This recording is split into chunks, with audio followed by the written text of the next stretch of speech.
오늘도 값없이 베풀으신 하나님의 끝없는 은혜를 누리며 승리하는 꿈밀의 모든 분들이 되기를 소망합니다.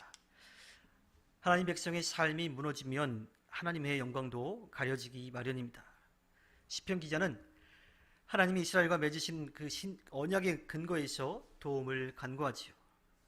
주의 백성이 듣는 비방과 능욕은 백성 자체만을 위한 것이 자체만이 아니라 하나님을 향한 것이고요. 또 주의 백성이 겪는 원통함은 하나님의 원통함이 될 수 있다라고 하는 겁니다. 시인은 대적이 하나님의 백성을 무너뜨린 것은 단순히 하나님의 백성뿐만 아니라 하나님의 성전을 무너뜨린 것, 하나님의 이름과 능력에 대한 도전이라고 이야기를 하고 있어요. 하나님께서는 말씀하신 대로, 약속하신 그대로 맷비둘기로 표현되어 있는 이스라엘의 생명을 들짐승이라고 표현되어 있는 바벨론에게서 분명하게 건지실 것입니다.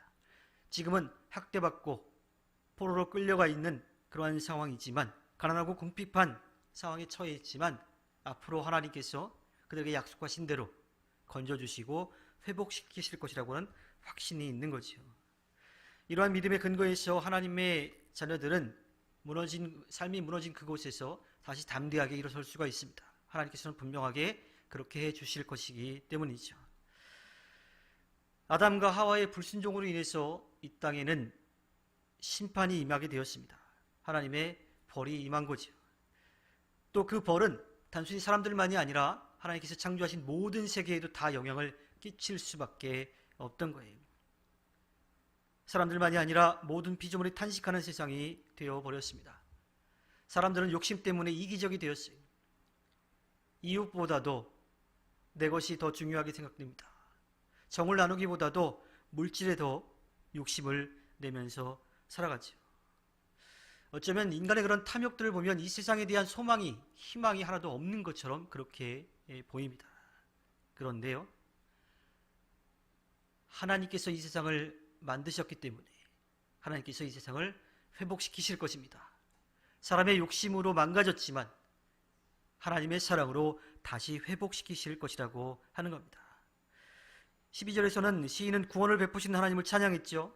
또 13절과 14절에서는 악한 영들을 응징하시는 분이 바로 구원의 하나님이라고 선포합니다. 그리고 오늘 말씀 가운데 하나님은 가난하고 궁핍한 자의 하나님이시라고 시인은 고백합니다.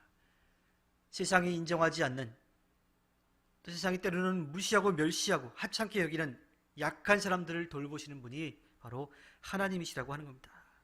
이런 모습을 볼 때요, 하나님은 이 세상을 그냥 만드시고 가만히 놔두는 것이 아니라 하나님의 역사와 섭리대로 이끌어 가시는 것을 알 수가 있습니다. 어느 누구도 소외되지 않고 모두가 함께 더불어 행복하게 살아갈 수 있는 그 삶을 하나님께서 원하신다라고 하는 거예요. 하나님께서 이 세상을 만드시고 난 다음에 그냥 네 멋대로 해라, 난 모르겠다, 알아서 해라 하고 가만히 내버려 두시는 것이 아니라 하나님께서 계속 지키시고 돌보신다라고 하는 겁니다. 하나님은 타락한 인간을 구원하시고 또 저주받고 파괴된 이 세상을 회복시키실 수 있는 분이에요. 왜냐하면 하나님은 구원의 하나님이시고 사랑의 하나님이시고 능력의 하나님이시기 때문입니다. 하나님의 자녀들이 하나님 앞에 부르짖을 때에 하나님은 그 기도에 응답해 주시죠. 그런 사랑의 하나님, 구원의 하나님, 능력의 하나님을 가장 잘 드러내는 모습이 무엇일까요? 그것은 바로 예수 그리스도이십니다. 예수님의 십자가의 보혈, 그 십자가의 보혈로 인해서 구원의 은혜를 우리가 누리게 된 것, 그것이 바로 구원의 하나님, 사랑의 하나님, 능력의 하나님을 가장 잘 나타내고 있습니다. 하나님은 십자가를 통해서 완전한 사랑을 나타내시고 온 세상에 완벽한 구원을 이루어 주셨습니다. 그러니 십자가는 구원의 하나님을 가장 잘 보여주는 거죠.